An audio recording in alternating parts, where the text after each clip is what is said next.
my video journal 16. Um, why do cuts in the face some of them look worse or look significantly worse than they actually are? And then kind of vice versa.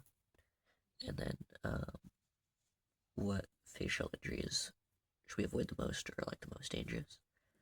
I'd say a big problem is that like cuts on the face they are easy to cut because like the skin in between your bone and your or the layer of skin in between your bone and the outside layer of skin here, it's very, very thin. There's not a lot of like space in between there. It's like pressed up against it.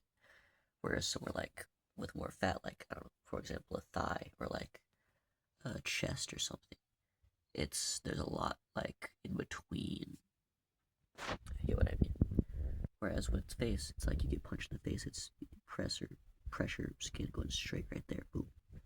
And a lot of times you get cut with like an elbow or something because either one, the elbow cuts you and it hits you at such an angle that it literally slices you, and that happens sometimes with people's good technique.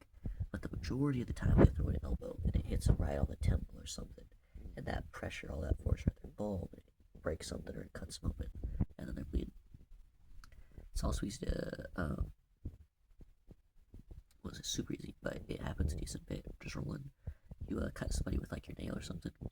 Most people are welcome, but every once in a while, you roll with somebody who's not, and they're doing a move, and you feel them like slide across your ear, and you're like, yo, am I bleeding? And like, what? Maybe sometimes you are. Most of the time, it just feels like you are, but you're not really. You're like, oh, what's happening? I would say that the biggest problem with facial injuries is like, obviously, the fact that it's our neck is right here, main way we breathe, eyes, way we see, nose also need to breathe through that, kind of have to eat to survive. So we got a lot of important bodily functions and things right there.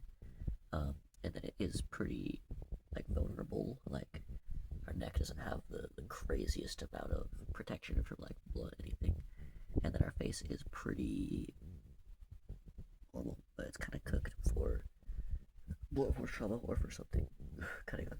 Excuse me, because it's just such a thin layer of skin between your bone and that like so the area is just gonna immediately be a problem. But cuts above the eyebrow especially are problematic, especially in combat sports, because then you see it and you're aggravated. So what comes in a little cut, you hit again, again, again, same spot over and over. It becomes very problematic. Um, it's seen sometimes as a bad thing to go for, but it's like it's the way it is. Overall, try not to get hit in the face. I think being safe, focusing more on defense than trying to like trade for shots, blow for blow, and then making sure that you prevent it or not prevent it, making sure that once it happens, you are cleaning it and not getting infections or anything.